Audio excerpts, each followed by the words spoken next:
Okay, number 35 says one of his frescoes depict. Now, we talked about subjects as in one and depicted the verb. One depict doesn't sound right because one is singular and depict doesn't go with the singular noun. Each one, that's what C means. Any one is D. So if you're going to use the verb depict, which you're stuck with, you better change the subject to be many. Many depict. Okay, moving on, you've got number 36. Numbers 36, the first part says this. On the right side, after they've moved through history, that leaves you on a cliff. And whenever you see a period and a semicolon, you better do that two full sentence rule. So we know we can't use neither a period or a semicolon for the two full sentence rule. So F and G will not work. So we know we can use a comma or a dash. Now you say to me, Mrs. Arts, how do I know which one to pick? Well, look at what happens after that comma or dash. They have another comma in the sentence. Make it matchy-matchy. That's your best bet. The same workers stand tall, radiating strength and confidence. Such empowerment of the worker were. Empowerment is the noun, so it's got to be C, was. All right, let's look at number 38. Riviera received various prestigious commissions. We don't need any commas there. There's no reason to separate them, so we're going to keep it with F. Remember, when in doubt, don't put them in. You see those three that offer you to put them in? Stick with the one that doesn't. 39. If the underlined phrase were deleted, what would the sentence lose? So put your brackets around a 27-panel fresco, which seems to be very important. It is talking about a big, big work of art, and C tells us that. It's new and relevant information. The central panel on the north wall shows the manufacture of a 1932 Ford V8 engine. When the central panel, that makes no sense. So you want to read each option. J makes sense, and the central panel of the same car's exterior. Okay, we've got a bunch of verbs here, so let's check out our subject. Smaller panels depicting workers in a variety. That doesn't give us a full sentence. Smaller panels depict workers. There we go. So it's going to be B. No reason to put in had. They haven't done it. Remember, we want to keep the tense that they picked. 42. The writer is thinking of adding the following phrase at the end of the preceding sentence. Remember, the 42 is in a box. You're going to look at the preceding, the one that comes before it. They want to add medicine, pharmaceuticals, and chemicals to tell us the kinds of industries. That's very relevant. They love relevant specific details. That was one of our big picture question rules. So it's going to be F. The fresco was a dynamic work because by capturing the energy, humanity, and collective achievement of the Detroit workers celebrates. That makes no sense. Let's try that. The fresco is a dynamic work that by capturing the energy, humanity, and collective achievement celebrates. That sounds good. So you want to try them all. And then 44 is a delete possibility. Remember, let's try deleting it. We got it. We don't need to say despite and regardless. However, all three of those move the same way. And since they do, we know if three answers say the same thing, we pick the fourth. So we don't need that J. J is the answer to that one. Okay, we're almost there. After all these years, the first one is a perfect example of the two full sentence rule because we've got a comma conjunction, that's B, the comma yet. We've got the semicolon in C, and we've got the period in D. So we know the answer has to be A. And if you read it, it's great. We became inseparable childhood friends, and we remained close. That's a full sentence. Even though we attended different high schools and colleges, that's why you need the comma even, because we don't have a full sentence on the right. 46, and the same concept here. Which of the following alternatives to the underlined portion would not be acceptable? All right, if you look at this, you've got a comma while, you've got a semicolon, and a period.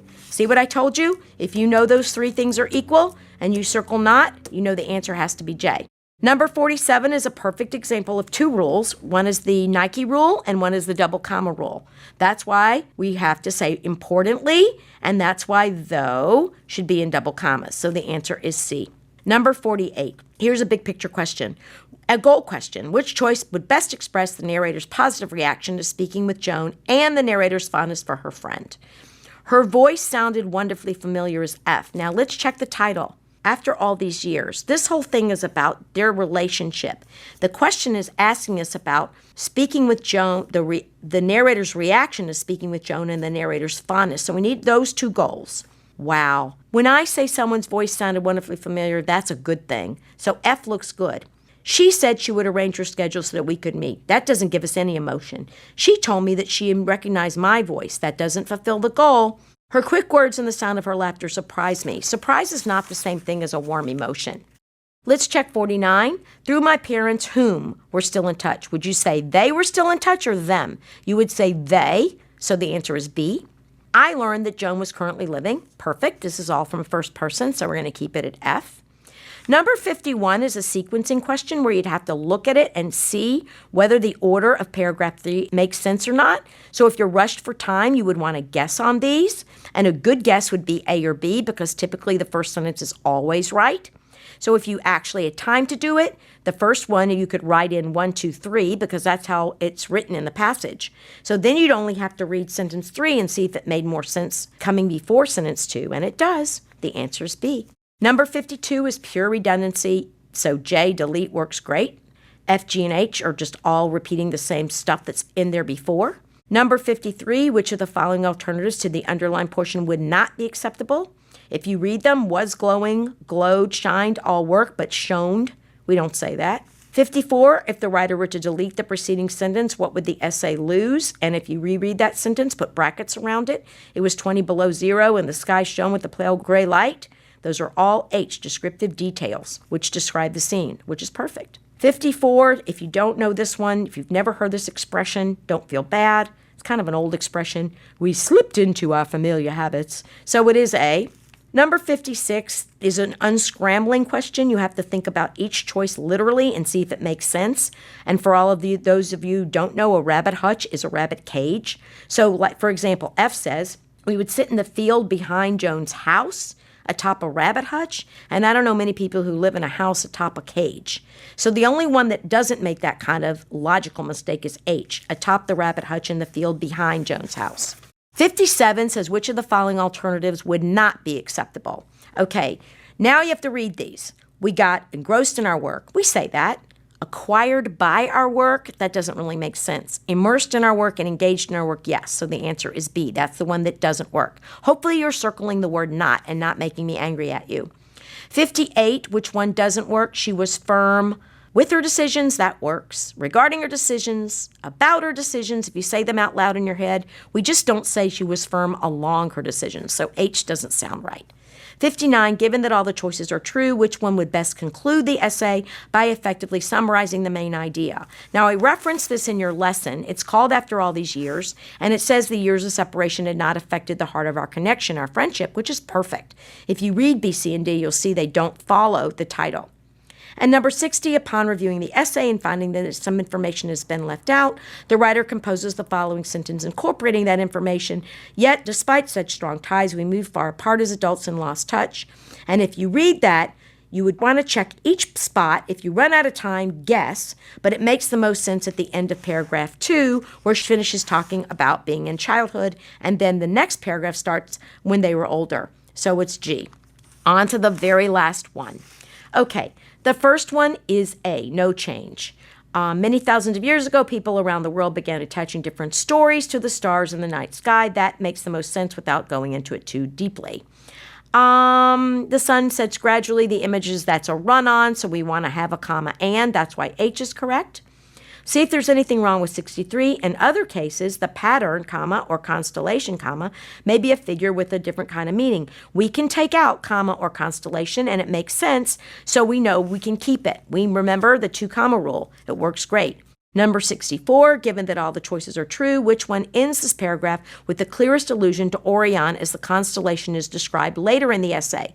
Now, what you want to do with this one is literally circle it and come back to it later. Don't forget, later in the passage, they talk about Greek myths, some sort of myths, Japanese myths.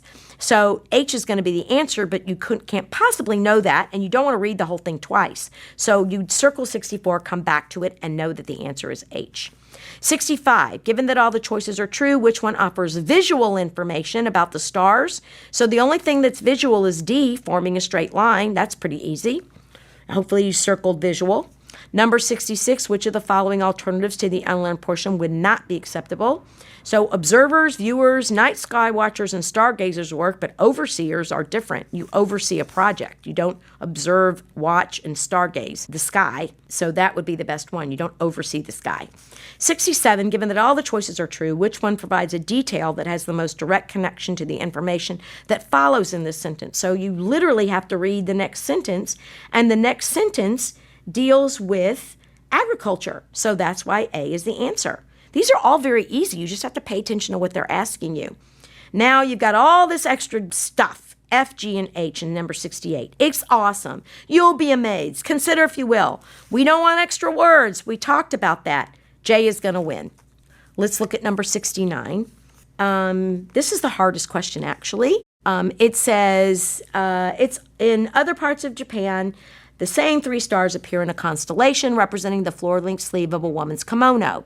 Now, then it says in still other parts of Japan, which makes sense because you really need to introduce it because it's opening up with a new idea. That's why B, C, and D don't make any sense. But for a lot of people, that's a hard question. Don't feel bad if it was tough for you. On the other side of the world, the same 3 stars, this is simple, subject-verb agreement, have. And now in the mythology of the Tswana people of South Africa, in this one, you want to take out all the double commas and see which one makes the most sense. A, B, and C make no sense, so it has to be D. You don't need any commas. And remember what I told you. If they put commas in 3 of them and one of them has no commas, just pick the one without the commas. Leave them out. Let's skip down to number 72. The scorpion that, according to myth, killed Orion inhabits the sky as well, but at such a distance, because it can never sting, that doesn't make sense. So when it can never sting, doesn't make sense. This means it can never sting. That may make sense, but if you read the whole sentence, it doesn't. The scorpion that, according to myth, killed Orion inhabits the sky as well, but at such a distance that it can never sting the hunter again. That sounds a lot better. Even in an age of big screen television, their, T-H-E-I-R, means people. It's theirs. They are, that's B. If you don't know this, I didn't teach it. I assumed at your age you would know it, but if you don't, stop, put me on pause and write this down. T-H-E-I-R means it belongs to them. T-H-E-Y apostrophe R-E means they are. There is the word we need here. There is still no show on earth as big as the night sky. Now, if you put but there, then you're getting yourself in trouble because you're then telling the reader that you've got a comma but, and a comma but, tells you have 2 full sentences, and now you don't. Even in an age of big screen televisions, that leaves you on a cliff. Remember our foundation building block? You cannot be left on a cliff. So you can't pick that but, because that but's going to add to that comma and make you have a full sentence. The full 2 full sentence rule come to play. Let's check out number 74. Stars up there play different roles around the world. Their dazzling careers span thousands of years. Now here you need the comma and the conjunction, so comma and is perfect. So the answer is G. So you just got 2 questions right because you learned that rule. And then the last one, the writer wants to divide the preceding paragraph into 2 to create a concluding paragraph that is free of direct references to a specific culture's view of the 3 stars. Where should we begin that new paragraph? So all you do is you start reading and you see that every single sentence talks about a star until sentence 7. So even though the last paragraph is going to be super short, you got to do what they ask you to do. So since all the sentences 1 through 6 all make reference to those stars and constellations, we have to begin the last sentence with number 7. Now, I know I went through it rapidly. Remember, you can go back and back and back as many times as you choose. Thank you so much for doing that practice test, and do another one. Once you do another one, you'll see the answers at the end. Check them on your own. Get your rules out if you missed any and try to figure out why. At a minimum, keep a list of the things you missed, the concepts that you missed, and try to learn them before you take your ACT. Thank you.